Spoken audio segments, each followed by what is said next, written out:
It is Friday night and we are live. How are you? And tonight we have returning our friend and physicist, Dr. Richard Allen Miller. How you doing, Rick? I'm good. I'm good. Thank you. You know, I wanted to do it like Harnauer. Good morning, America. We miss Crownhauer. Well, welcome everyone in the room tonight. Hello, Claudette. Skies above. So, Rick, a lot of people coming in. So it's been a while since you and I have talked, and you've been on. How you been? What you been up to? Let us know. So I just came back from Tillamook, Oregon. They had snow there on the beaches less than 4 and 5 days ago. And that was a big Comic-Con. I was billed as the real Doctor Strange, and they had the Ninja Turtles there and some Avengers and Justice League and, you know, the usual suspects, and then all the creepy people in costume. It was fun. How many people were there? Was it sold out? Yeah, it wasn't as big as what's going to happen this next month in Salem. The Salem one is going to be huge. This one was at the Air Museum, which is the largest single dome structure in the world. And it's got everything in it, from Tomcats and, oh man, it's got everything. They used to do the big dirigibles, 2 across, 6 down. And they had 2 hangars like that, and one of them burnt to the ground. And the Comic-Con was held in this museum out of Tillamook. You know, I remember back when I grew up in Benicia, the bases there had a lot of those dribbles that were docked in there back in those days. They built that, they built that in 42. It was part of a war thing that did. And now it's just a cool place for events.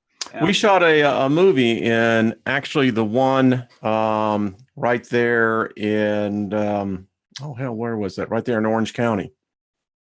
I don't remember. I don't know where you're going with that, but it snowed, and we got, like, in the mornings we were getting I came up. What I did is I went over to Longview and Washington to visit my sister. I haven't seen her for a while. And then we drove over to Tillamook because the girls that I was traveling with, my girlfriend and Grace Thorne, visiting from Oklahoma. I met Clay Roop, who is a pitcher for the Royals. He's a personal friend, and now possibly going to get involved in my team. It's all cool what's happening. The kids are seeking real life heroes. You have the Justice League, you know, doing its thing with Wonder Woman. Boy, she's hot with her attitude and her sword coming at you in the last move. But the kids want real life heroes, people they can look up to and realize that man, I could become like him. I could be that person, you know, that kind of thing. And so it's an opportunity for the likes of me. But actually, I think our children are possibly our single most important asset. I think they are. In education are doing it's just terrible to the kids. I wouldn't want to be a millennium. No. You know, my wife is a director of nursing for a facility, and I can tell you, living through her words, what she has to do.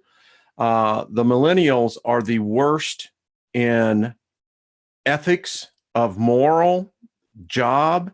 Well, they don't have any moral. That's the deal. See, everybody before them was a drug addict like me. And what I do is try to walk my talk, expressing the distinction and difference between ethics and morals, where I write that an ethical man knows not to cheat on his wife, but a moral man won't. And that's what the kids want to see, is somebody that walks their talk. It's simple, straight up, and they get it. And I'm still enlightened. I don't need to. A millennium is really smart, they're clever, but they're not very practical. Like, this is a story. The kid comes running into his dad and says, "Dad, the truck doesn't get up over 25 miles an hour. I can't make it run." And the dad said, "Well, let me see what's going on." He gets in, puts the key in, fires up the truck, releases the brake, and the truck drives fine.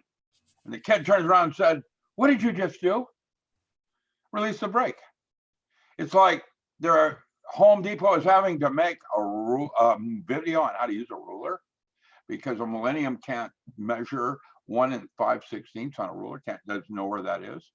They don't do shop anymore. They don't do. I remember when I was in school in second grade, we had to learn Latin. Sum et no, I mean that was no. I mean, listen, I know we had to take 2 foreign languages. That's it. It's the way it works, and you couldn't even think about going to college without a second language. Well, I think that the whole thing is collapsing. Listen, I'm going to bring on Richard next time you are on the 1891 5th grade graduating test that you had to pass in order. Do you know no millennial can pass it today? Most people fail it. I know. That shows me that we're regressing.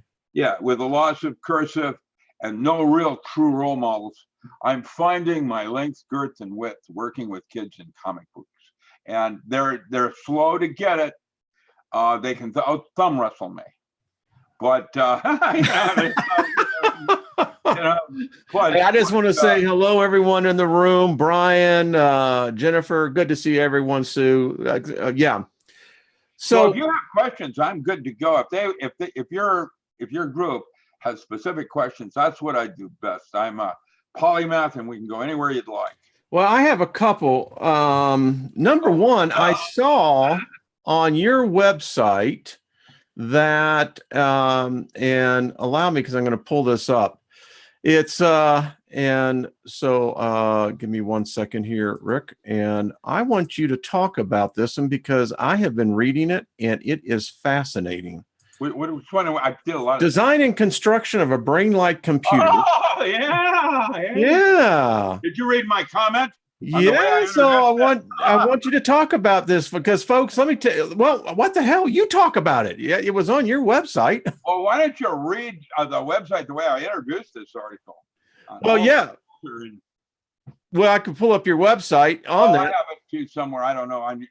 No, I've got full screen on me, so I don't know how to drop you. You go ahead. Anyway, this is basically what we're talking about here is resonance and the idea of hierarchy of communication. That means that the knee bone is connected to the thigh bone is connected to the leg bone is connected. Okay. What you have in biological processes like your gut is a virus, and they're talking to a bacteria, and the bacteria is talking to a single little cell. The single cell is talking to a multiple organism like H. pylori, whatever. And you have a hierarchy of resonance in subsystems going from very small up into large. And what happens is you have biological amplification going on. That means if you hit the right resonance, that glass is going to break. Okay, I follow you. We have, in other words, there is energy coming into this thing from subsystems generating such a force that if I go into this altered state over here, I can, for a brief instant, have the strength of 10 men and not be on methamphetamine. Gotcha. Yeah. Do you know how that's super strength? That's an altered state where you're in a different universe where the rules are different. And that's why physics is now very interested in studying the nature of what an altered state of consciousness is as a possible tool in a toolbox where you can do things in these states you can't do in normal waking or what we call conscious states. Well, when I found your paper here, Rick, I began to look into this. So I found a professor who has postulated the theory that the ancients, their computers ran by voice frequency. It was frequency and harmonics. Don't get me started. That's the Buddhists and their so-called singing bowl and using those long horns. Yeah, in a geometry. I've got that link I can give to you that literally shows in the 1930s, they did studies on that up in the Himalayas. And my guess is that crashed spacecraft on the other side of the moon is probably Buddhist from a previous epoch. They were able to move large stones using those horns. So I want to know, did Spielberg know when he did Close Encounters of the Third Kind, when they did the tones? Yeah. Remember how they can... I get that. Oh no, I don't know how to drop you down. You took over my screen. How did you do that? No, right now I have the screen over on this end, but I'll give you. I can't do anything. I'm locked out. Okay, You can't do thank nothing. you. Now I'm going to find what I'm looking for. But I can. No, you get me. What I want to do. Now I can give you, you can have control of the screen. Wait, well, just for a second. What I want to do is give you a link that you can, oh, Jesus. This is a cool link. Magical Diary. Hold on. I'm going to have to open up some stuff. It actually shows how sound can be used, like from the Bible, the Sefer Yetzirah. The Bibles are actually history books. That's what they are. It's not about religion. It's about history and what happened and how it happened and the way you interpret. Oh gosh, here we go. I'm going to load up this PDF. And then I'm going to pull a link and paste it in in the chat center. There's a. You can do that. Yeah. Yeah. And then you have it. And you can play this. It's unbelievable. Okay. Now, going all the way down to here. Okay, there it is. Right. How do I copy it? You should be able just to. Yeah, I know. But there's a where's the copy signal? Where do you copy something? Edit. I don't know how to copy. There's a copy thing. Oh, wait, there it is. I'm highlighting. I got it. Okay. Got it. Copy. I'm going to copy that. Okay, I'm closing that. And I'm going to reduce that. And where are you? I'm here. There you are. Bring you back up here. Where's chat? There's chat. Okay, I can paste it. My computer's moving really slow, huh? What's that mean? How come I can't paste it? Where can I paste it? Is it, oh, right here. There it is. I can paste it right there and enter it. There. Now, that link is a Buddhist thing showing. Now, the next thing I wanted to include on that is the same thing, only with, where is it? Yes, Gurdjieff and the meetings with remarkable men. And this is the dance scene that, oh, Jesus, this is so incredible. This right here is the same thing using movement of, no, I didn't get it didn't copy it. I already put it in for you, Rick. Wait a minute. I grabbed it. I grabbed it. Yeah, I grabbed it. Oh, yeah. Oh, you did it. Okay. Yeah, I already did. Okay, I see. You can see my screen. That's an 8-minute show from a movie called Meetings with Remarkable Men. And it shows in the last scene, not that scene, but the one just before it, 17 individuals marching in cadence to a rodent coil. They are creating cold fusion in movement.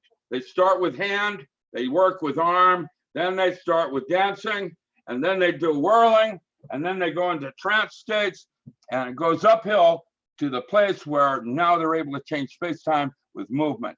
And the woman I'm going to refer to that's doing that is Gabriel Roth. She is a jazz dancer. Write that down, Gabriel Roth. There's Serpentine and some others that used to do fetish bars. When they made a video, I danced with her using Tai Chi. And Tai Chi is using your chi. What chi is actually structured water inside a microtubule that leaves the body at the moment of death. And that's your so-called analog to the soul. And what I'm discovering is, like, women, especially my girlfriend, had a dog that died.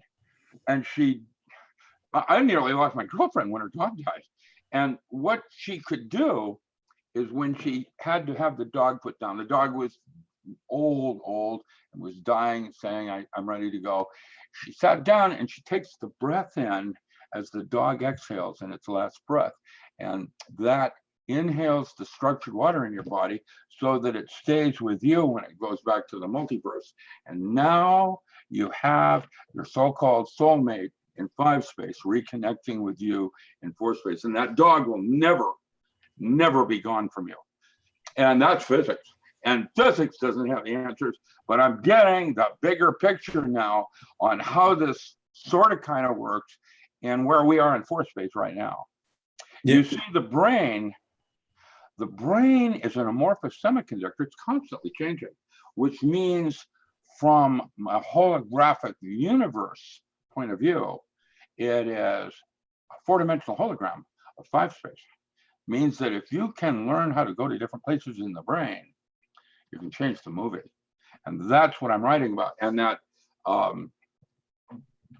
the illusion of reality paper that that you read. Right. That's just 3 of 10. That's 3 of 10 parts of just chapter 7 in my non-local mind book that I'm writing, and how to change the movie. It's very exciting because 45 years ago, I taught Navy SEAL how to control their autonomic functions, heart rate, pulse, and respiration. Today, I'm mapping out various brain music, what we call brain sounds, like the chill that goes up and down your body. That's dimethyltryptamine. Each neurotransmitter has its own signal, and it's different for each of us. And if you learn how to control that consciously, and you can do that, just practice with the chill. That's Kundalini. Watch what happens next. And so my next thing that I'm putting up on the site tomorrow will be a 5-disc brain driver starter kit, and how to start doing your own direction and controlling brainwaves. Rick, I want to ask you something. So the spirit guide, whatever I am connected into. Yeah. All right. So I practice a form of meditation. Number 1, mirror gazing before I get into the shower. And I practice a thing in the shower that I call spirit sound. And it's really allowing my spirit to take forth the vocal cords, not my conscious mind. Well, let's see, automatic writing. Yeah. So here's something I heard, that within our DNA, we know that in the genetic code, it has more information than we can imagine, maybe the information of all times, the Akashic record, who knows. But here's what I heard. We have the ability through our own frequency to unlock our own genetic code. Yes, that's correct. You do. That's what the 4th genome in your blood type's about. Yes. Okay, let's talk about that. Okay, so this is this guy's book. Hold on. I've got a lot of books. This one, no. This one is called Sona. Okay. It's Robert Buchanan, Gary Robert Buchanan. He did his doctorate under me at the University of Washington in 1974. He had to have a physicist on his board. He was in School of Music, and what he's doing is cymatics. We're using chants across water and sound to turn on and off various organs in the body. It's not approved in the United States, but it is approved in England. It's healing with wavefront bioresonance is what he calls it. And he's out of Steamboat Springs Healing Center in Reno, Nevada.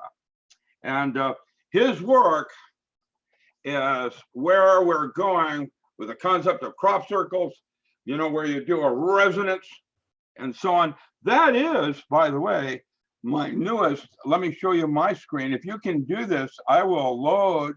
Hold on. What is this?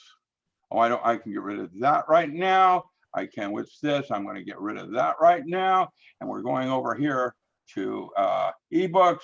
Look at my new cover and you'll get the idea of what I'm doing. This is Brain Drivers. Hold on. That's the front thing, Brain Driver Starter Kit from Power Tools. And then the second one, the back part, is this one right here, which is the audio files. We'll have a primary Brain Drivers, an off meditation reinforcement. There's a Kundalini one to practice, and then a virtual audio because I'm using that. And then the other disc is, basically data files on enlightenment in the brain. I think that's by Ira Progoff and Persinger. And then virtual audio systems and how they map sound, and then instructions on how to use these 5 as brain drivers. And that's going to come out at $30 as audios, and I'm going to do that tomorrow. I'm already out in Metaphysics 9 on the site. People haven't bought them yet. We're putting them up. And what I've done is made all my titles now in ebook form. So if you don't want to spend the money, you're in Europe, and you can't. Okay, so that's what I've been doing in that regard. Brain drivers are a shortcut to get you to the same place it took meditators 30 years. I get there in about 2 years. Now, like all shortcuts to grandma's house, what happens using brain drivers for almost everybody is within the first week, they go through what is called a readjustment of the brain. It's called bifurcation, and it's quite frightening for some people because there'll be about a 4 or 5 hour period where you start hallucinating. And what's happening is your brain's resetting and going back into normal from the skewed behavior. Yeah. And what you're doing is setting up the brain to actually start functioning correctly again with brain drivers. That's what is the purpose of meditation, training the mind. And brain entrainment, where you go right straight down into a theta or an alpha state, that will wang and just bring it right there where you can improve things. Let me give you an example of how that works. All right. So I'm at my doctor's office and he cuffs me and I come in at 151/79 or 89. That's 74 years old. The manual says here, you're supposed to be at 130. I'm going to have to put you on meds or I'm going to fire you. And I look at him and I say, cuff me. And what I did, when he cuffed me the second time, I put it at 129. That is what anybody can do for heart rate, pulse, and respiration. That stuff I did 45 years ago. And what I'm doing right now is training my mind so I can do the same thing with brain music. I don't know what else to call it. Everybody hears themselves a little differently, like the chill, but all of you can do the chill. And that's what I'm practicing now, how to do that at will, where I do 2 or 3 different neurotransmitters at the same time to go into a specific place. And what I'm doing is mapping those and what you can do in those places and what you can't. And over here, I can lift a car up off my kid. Over there, I can have an ability of guessing that's 400 times where I am right now. And that is the new direction in physics. You know, I often wonder when we talk about the human body, and you know, I have my personal opinion, and I think it's a marvelous piece of engineering. I couldn't have done it, but it had. But if I could have been there at the drawing board, I would have said, "Well, why do you need a digestive system? We'll allow it to go through the epidural and the epidermis, excuse me, the skin, and it can take in the nutrients." But anyway, having said that, well, that's what a breatharian does. Really? India, yeah, Hindu, the breatharian. They're supposed to be able to take in their nutrients. Yeah. Without having to go through digestive processes, which, by the way, are not very impressive because it's only about an 38% digestion ratio. I mean, you take any kind of pharmacy and you only get about 38% access to it. And now there are new delivery systems in nanotech. You can put it down to 40 nanometers and it'll fall, like right straight to the lung through gravity, going through your body, with an aerosol. You spray it out and it hits your skin. That's what they're doing with brain tumors and things like that. They're spraying these pharmaceutical mushrooms now in nanometer into the brain, and it just goes right straight to the tumor. And what it does is it delivers oxygen to the body on a cellular level. Cancers can't exist on that level. And then when you start mixing up with C60s, C60 fullerenes with in olive oil, oils, fats, and wax. Yeah, I've been hearing more and more about the C60s. Yeah, that will repair the fray in your telomerase, which is aging. I was showing a friend of mine here earlier. There's a book called Biological Aging Mechanisms by Ward Dean. He's Surgeon General for the Marine Corps. And what he did is biological aging mechanisms, clinical approach. He examined every single way in the various hospitals measure aging process, and they're all different. And in every single case, every single measurement is reversible. And now that we have C60s, we can reverse telomerase. Yeah. Remote healing. Well, I'm going to live, I'm 74 right now, and I'm going to probably live to at least 130, probably. So you're planning on living about 35,000 days. Well, is that how many it is? I didn't count that earlier. I wasn't thinking. You're talking to me, Rick. Come on. Yeah. Well, I think that's marvelous. I have another right there. I'm good. No, I'll tell you what we'll do. We'll have to give you the big hug, Oh, well. What can I say? Put our hand together. Right. But you bring up a good point, though. I mean, the fact that the body, this biomechanism here that I'm learning, and I've known about this for a long time, the self-talk, self-healing. We don't need the drugs that they give us in the no. 90% of all healing is what you think is happening. It's placebo. Yeah. Because you're changing your movie just with your attitude. Now that's a good one. That attitude, man. That's what it's all about. Literally, that's what it's about. Honestly, it's not placebo is not 10%, 60, 70%. What you think is going on, you make it real. Yeah. And you do your own healing. And everybody's different. One size does not fit all. Bingo. Everybody's different. Homeostasis is different for each of us. You know, what is healthy for one person is sickness for another. And so, the thing that's bothering me so much lately is the level of obesity that I'm seeing. Not fat. I'm overweight. Obesity. I mean, where are they? Is what's going on there? And listen, their food choices. I don't know, man. Is it the food? Yeah. I mean, I did a video on this. The obesity in the United States is the #1 killer. It's number one, and we're the worst obese state in the country. You go to New York or LA where people have to walk and hoof it, they're different than Oregon. And I don't understand it. And when I was at this comic convention, kids, how? Why? It's kind of scary, like as much scary as no cursive. It's that scary. It's like they're assaulting our youth in multiple dimensions. Not just. Let's talk. All right, we got to talk about this. So they're assaulting us on all levels, not just food, all of it, attitude, belief systems.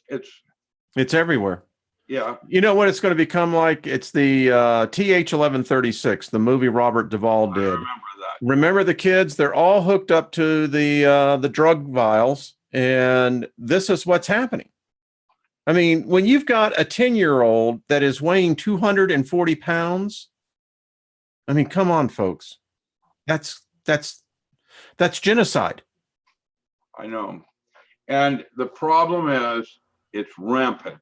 It's worse in the United States than almost any other country I've seen. Well, I want to talk about the D-Wave computer because, Rick, I know you know some of that. So Rose said in this famous speech, and I've seen others now that are coming out, they have confirmed that they have been able to capture substance from other dimensions and have brought it back into ours. I want to ask you, as a physicist, what are the repercussions of bringing something foreign of a different timeline, a different dimension, into a dimension? Wouldn't that have a ripple effect? Well, that's called the butterfly effect. Yes, that is got a name. It's called the butterfly effect, where the beating of that one wing changes the entire history of everything. And so, but I have chosen to see things as half full rather than half empty. Okay. So I see things as becoming more ordered, not chaotic. What is it? Everything that you drink becomes you. Mm-hmm. That's coffee now. No, actually, that's chai tea. Not coffee anymore. Well, that's self-organizing. There it is, right there. Yeah. And that coffee has now become you, and you're a subsystem which breaks that down into except for California, we got to label it toxic. Yeah, I did see that. I saw that judge did say that. Yeah, gotta have that label, man. That's Moonbeam and how they're going to secede. I tell you, I can't believe it. California is out there. How about that? 38 different genders. How does that work? How does that happen? I'm confused. They're rotting us from the inside out. There's Chuck Norris has a son, Mike Norris, that put out a movie called Amerigeddon. And it's about when the Russians show up on Agenda 21 at this farmhouse to collect their weapons. That's how the movie goes. It goes downhill. This is Mike Norris, Chuck Norris. I saw it. I saw the movie. Yeah, like in the movies.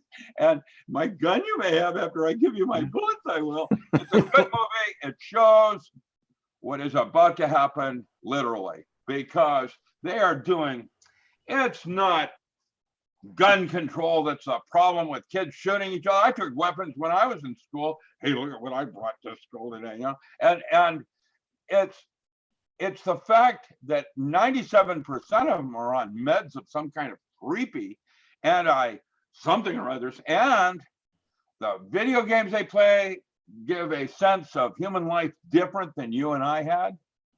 Quality, society, education, and then you've got one unstable of 7 people that are on these Prozac or whatever, and one of them slightly unstable, and there's always a second shooter. Never captured, but just somebody that hit him with scopolamine or something weird to aim them for gun control.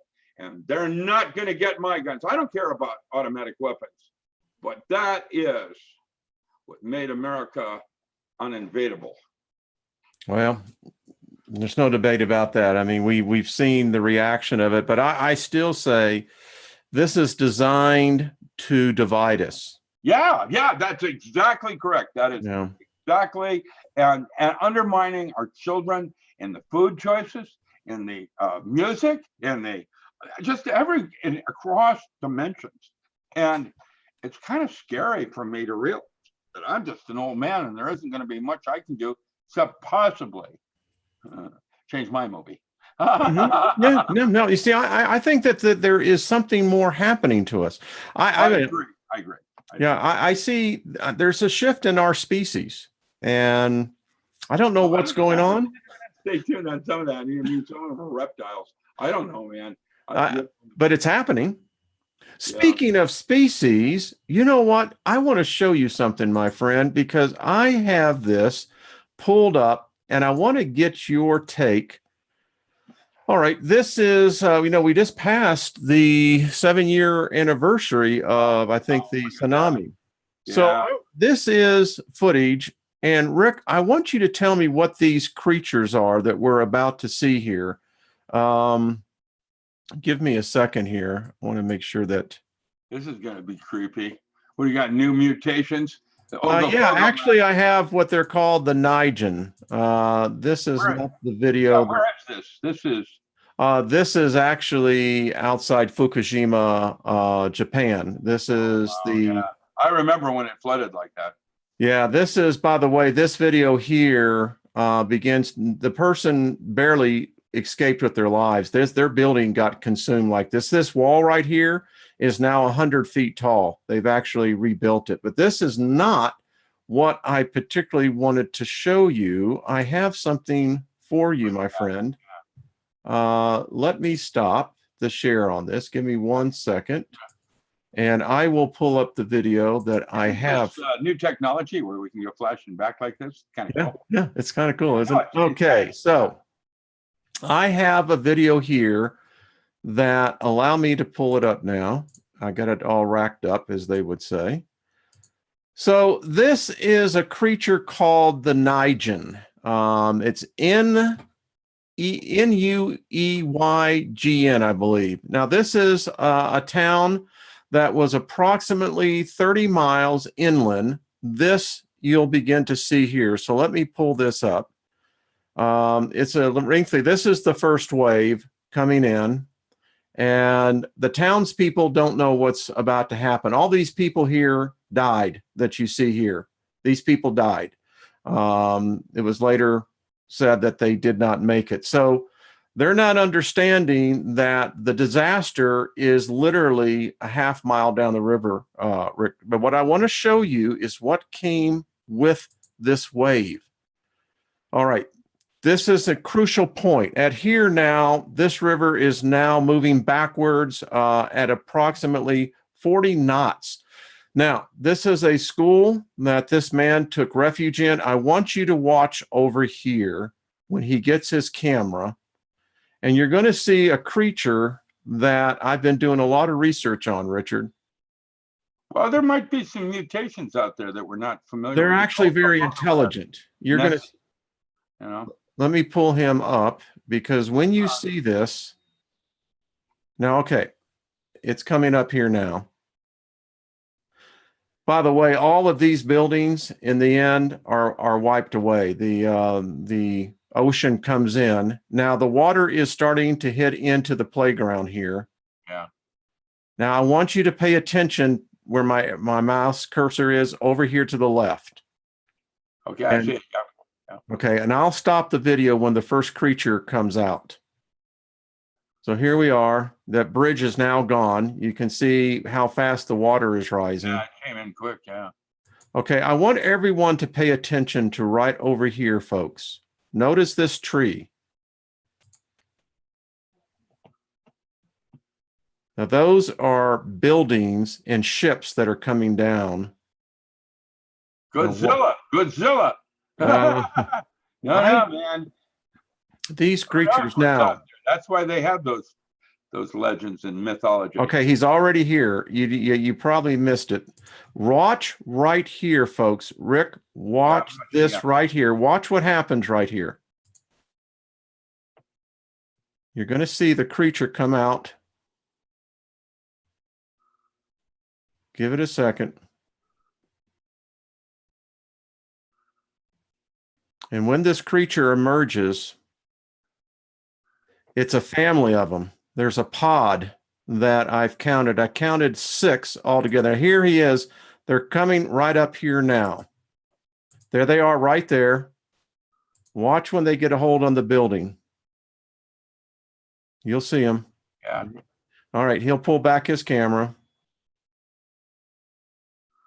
You can see this is some of the most remarkable footage. I never realized what a tsunami can actually do. Yeah. Okay, now so he's moving his camera back, and now you'll see the creatures. And I know exactly what I'm looking for. So this.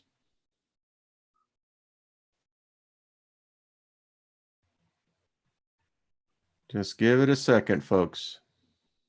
It's worth it. And I know I don't like dead air, but come on. You could have had. Here we go. Here we go. Now the creature comes in. Oh, I see it. Here he comes right here. Watch, folks, right there. This creature is going to climb up here. Watch it, Rick. Just give it a second. Come on. There it is. There it is. Yeah. Did you see it? Now, here it is. Here's its tail right here. Watch, Rick. Watch. Wait till you see this. There's been one already. We're about to see another. There it is. What is that, Rick? I have no idea. Watch this. It's intelligent and it camouflages itself. Watch. Did you see it? Yeah. Let me go back. Huh. Okay. I saw that. It looked like a cat. Here it comes. Yeah, it looked like a cat. There it comes. There it is. It's coming out of the water. Aquaman. Crawls up. Look how big this thing is. This, by the way, Rick, is 10 foot. So that's a good 10 feet tall. Yeah. And now, as you see, as it climbs up, and it literally camouflages in, but it's not over yet. There are others that will actually emerge out with him. There's another one. As you just watch when he turns back the camera. And you're going to see a smaller creature come through.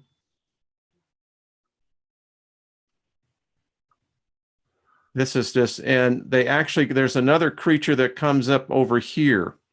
So anyway, I wanted to show you that because that's amazing footage.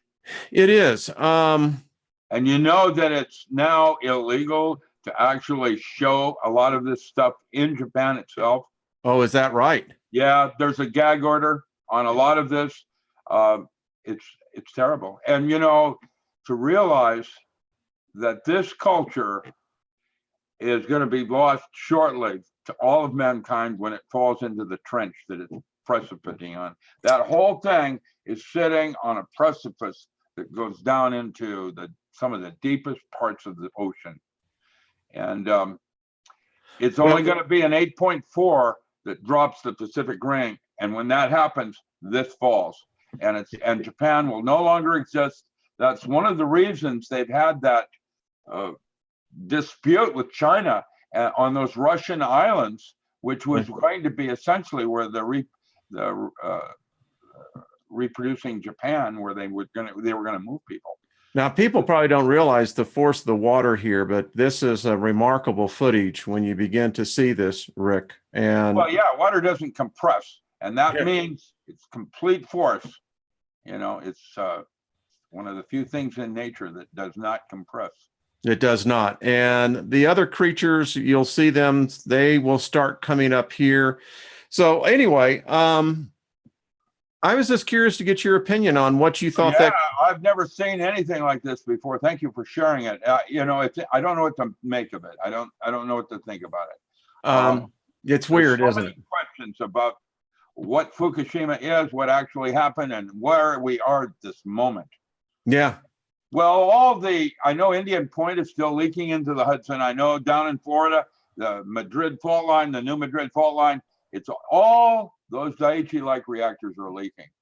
They're all over 20 years old.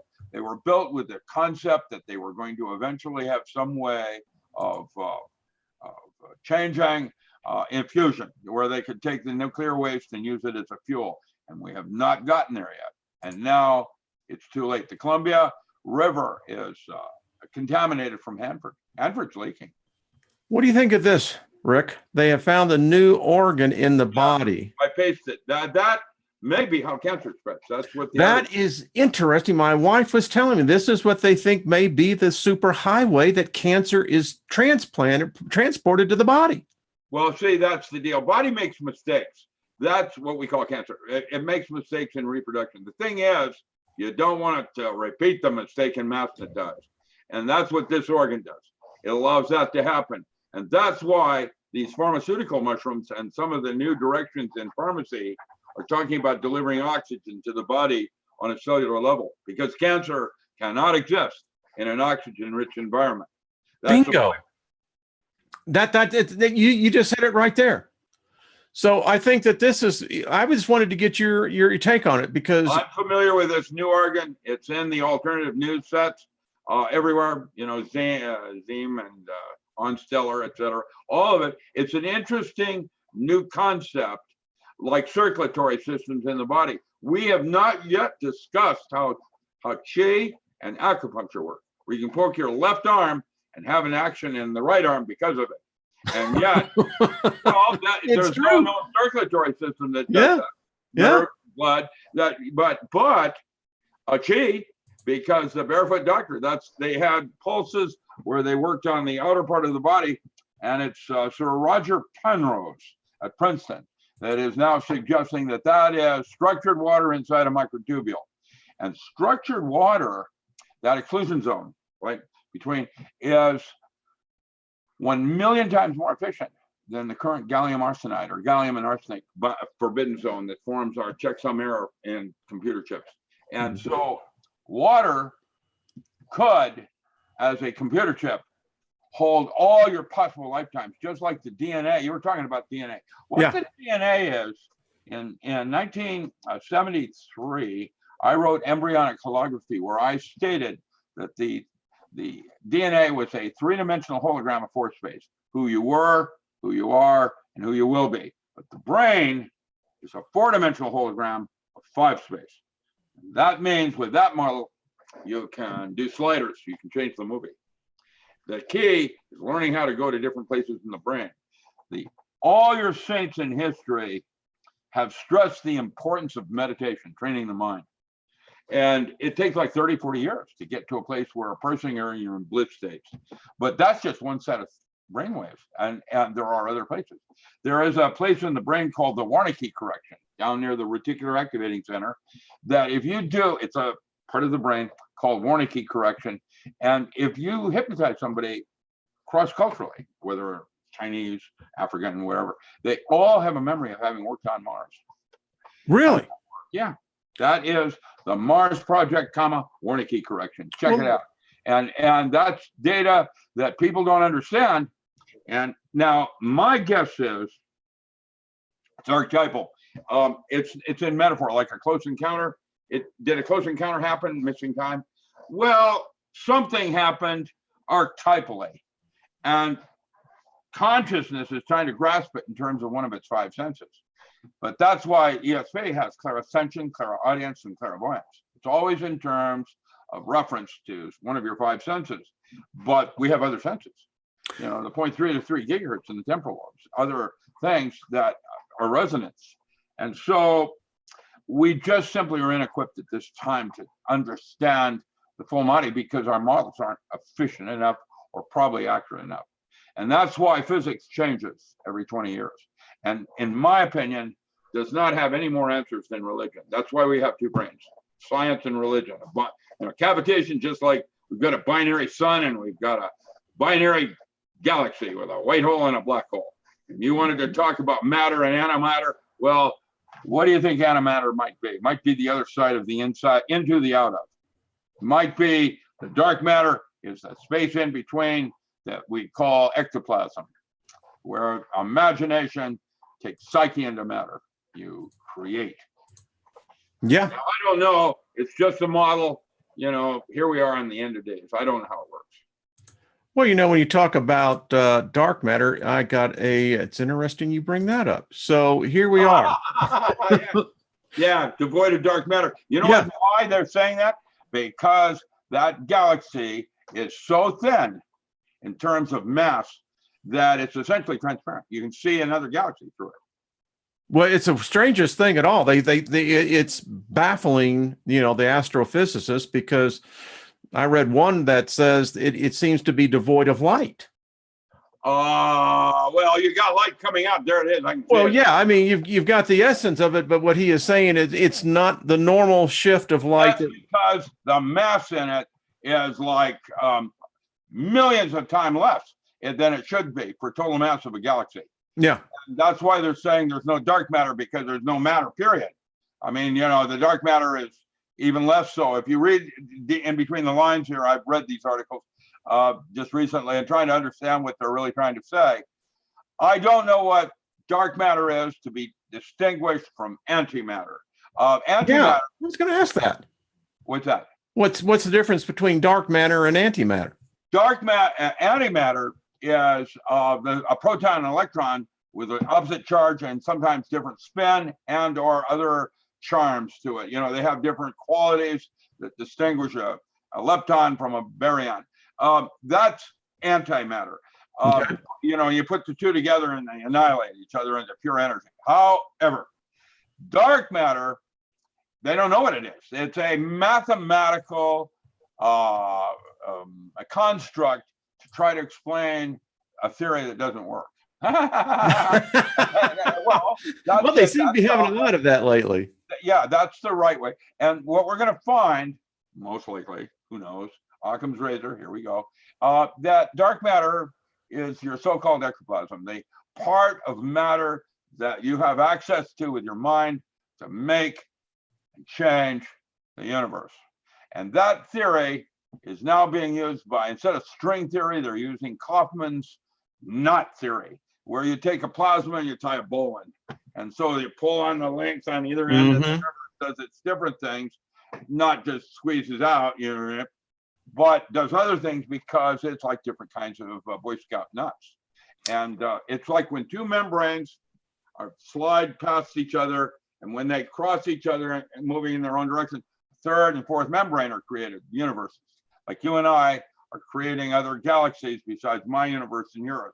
Your universe is a closed system if you choose to look at your brain as cavitation with a new adult or an hourglass moment between the two. Each of us is different in the way we balance our science with religion. And so that would suggest that there are about as many religions and sciences as are human beings. That's what I've come up with. You know, listen, I don't know that. It's just a model. Well, you know, I don't diss anyone because when I was in Christianity, I never found two people who could get the same concept of God. So that taught me very early that, well, wait a minute. Then what we're really seeing is what we're constructing within our own construct. In my universe, I have defined God as that which cannot be known at any century.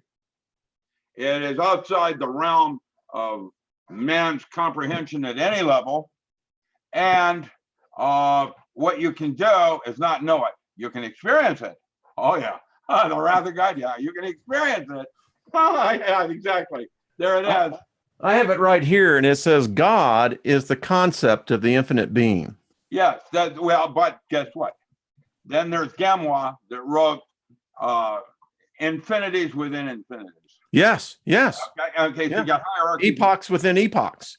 Yeah, and or into the out of. That means that you have layers of infinities like you might a fractal. Let me ask you. So there's something I just thought when you and I were just talking. So at the moment of death, when I look as actually we're leaving this death plane and we're going into what I call the birth plane, is it possible that we stay in the afterlife in this dimension, or is the anti-dimension one that we can enter in as well? Good question. Actually, Zen Gardner, others have mentioned and written about that. You will find that answer in the Bordeaux Tzadal, the Tibetan Book of the Dead. They say it's the way Zen Gardner put it, it's the last joke on man where you're given a choice. You know, you want to go back through the tunnel of light, like even Alexander and Proof of Heaven, and come back here with all your friends waving at you and people coming out to bring you in, or do you want to go into the blue light? And that tunnel of light sounds to me like a birth canal. You see, folks, I got my butt chewed out a couple of weeks ago because I told people don't go to the white light. Well, the white light is just coming back here. It's not a bad thing. It's just, why bother? It's just. I don't know. I think that. I mean, I'm trying to say something. It's like that movie Dreamscape. You remember when they're following her into death and her consciousness becomes a little dot of light? Yeah. And this big swirl, millions of dots of light going into a swirl, and she joins into the multiverse. Yes. To the next level of consciousness. Now, I find certain forms of Christianity distasteful because when they require a priest to talk to my God on my behalf, I have to draw a line. Yeah. Well, I agree. My own talking. Thank you. Yeah. That's it. And that's it. And it was Pope Innocent the first. Yeah, Pope Innocent the First. That was the one that declared the war on Catholics and in France. Yes. And that is, in my opinion, the moment when the Catholic Church and the teachings of Jesus, which was basically a seen philosophy, went in opposite directions. And that is what I think when it became political and was no longer about religion. It was, how did George Carlin put it? Oh, yeah. I hate to quote him because he was an atheist and I'm not. But he said, God has everything, but he needs more money. I love George Carlin. From that point of view, it is atypical of what we find with the bakers and these evangelists and all the rest of it. It's about Gecko in Wall Street. Greed is good. And I am now going to church every week, Saturdays and Sundays, because we have Seventh-day Adventists and stuff like that, to a different church each week to see what the ministry is, How about you? I'm proud of you. Well, it gives me a sense of my community. And I'm discovering some really cool churches, even though I'm not a Jesus Christ follower. I certainly am in his teachings. Absolutely. I have tried to study what Jesus studied, seen philosophy. And I try to embrace that as my way of being in terms of moral codes of ethics, rules of conduct, my behavior, as it were, on what is appropriate and what is not appropriate. And there are rules, just like there is with radio. There's certain words you can't use. There's certain kinds of behavior where I can't moon you on radio right now. But, how about it, man? I just love when Jack Nicholson turned around and said, "Well, you get a load of me, man," because there is humor And that relationship of laughing at yourself, essential for balance and not getting too serious about anything. I tell people, if you want to get healed, learn to laugh. Yeah, that's right. That's what makes it better. Well, people come on here and everyone leaves laughing. You do. And, I go by the proverb that says laughter doeth the heart as a good medicine. Or, smile and the world smiles at you, but laugh and the world laughs at you. There it is, man. Well, you got to learn to laugh at yourself, because in the end, it's going to be you. Why yourself? The two paths to God on the tree of life, there's middle pillar, But the two primaries are the male and female sides are the hermit and the lovers. You either do it androgynously or you have a reflected partner in the external world. And that may well be like in that movie, All That Jazz, where it's showtime. I was just having the pleasant thought as you were talking, seeing you, Rick, going into a church and having a talk with the minister. I love to be a fly on the wall on that one. No. I quote scripture. I taught. No. Listen, yeah. Know what I don't know. I can tell you that there's a lot of differences in different Bibles. Oh, yeah. That translation where some concepts are lost and or are not appropriate to the century with idiomatic expressions, if you get my drift. Well, one of my favorite books is actually the Bronze Bible, the Bronze books. And it's probably, when we were coming on, we did not talk beforehand, but I was sitting there meditating in my state, and it came to me. So how many different stories of creation I've read, Rick? Yeah, I can imagine. Yeah. I've read 43 different stories and I've got them enlisted in an Excel file. Yeah. 43. From mysticism on down. On down. Yep. So I've concluded that I don't think we know. Well, I'm going to say it this way. That, Molnar, when I wrote earlier, the truth is out there. It's no longer, I don't believe the truth's out there. I think it's in there. It is not the written word, but your response to it. And the response is where the answers really are, and it's different for each of us. Yeah, that's it is. What made us God's favorite. That's that divine spark. Well, buddy, it's been another hour. Well, I swear, getting with you is like, time travel. It's fun. Because I go into a place where time doesn't exist. That's called the sacred. That is different than the profane, where there's something more going on than just, oh my gosh, what time is it? Yeah. No, I mean, sacred. Going from the profane into the sacred. Well, this is a sacred place, then. I really dig. It's far out and it's pretty groovy. Is it soup? Are we there yet? Are we doing another hour, or is that it? All there is? Oh, I love it. Do you have questions? Do you want to ask me questions and go for weird answers? Because I try to stay current. Well, let's see. I'll tell you what, we'll carry this along a little bit further. So I'll talk to the chat room. Folks, any questions for the good doctor here? I'm reading in the chat room. Good, cool. Yeah. If you smile, you will go miles. I agree with that. Okay. Well, you've got a big fan club here, Dr. Miller. That's all I got to say. I appreciate everybody. It's mutual. I would not be doing this.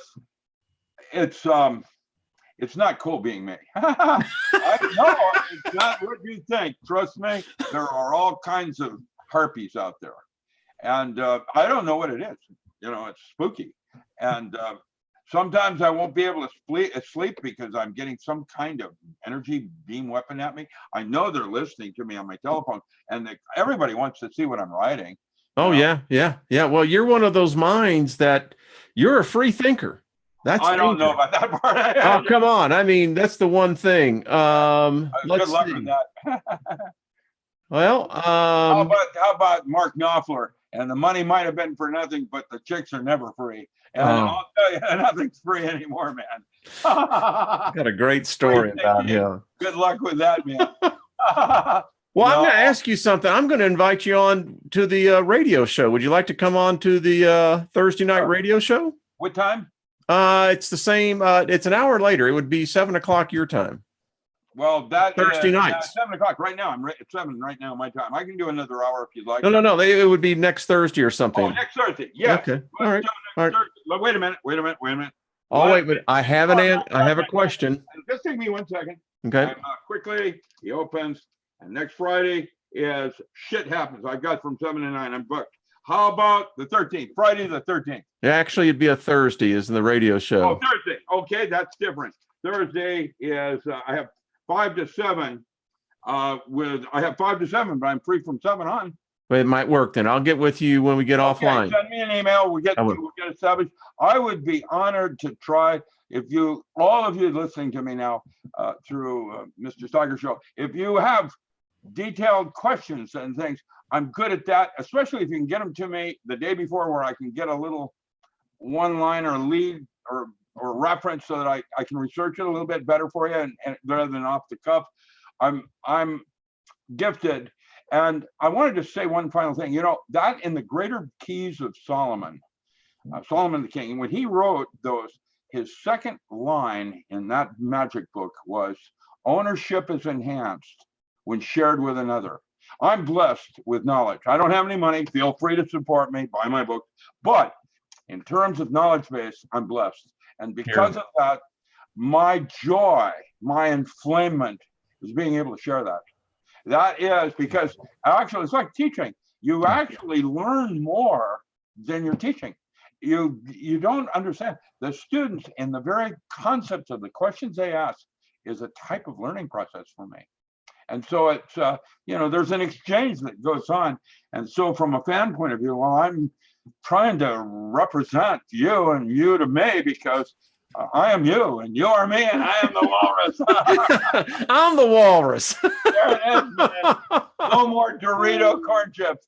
What was that, Jay? Let's see. Don't worry, we'll make more. I have 2 questions for you. Let's see. Brian asks, can he answer which state of being is 5D?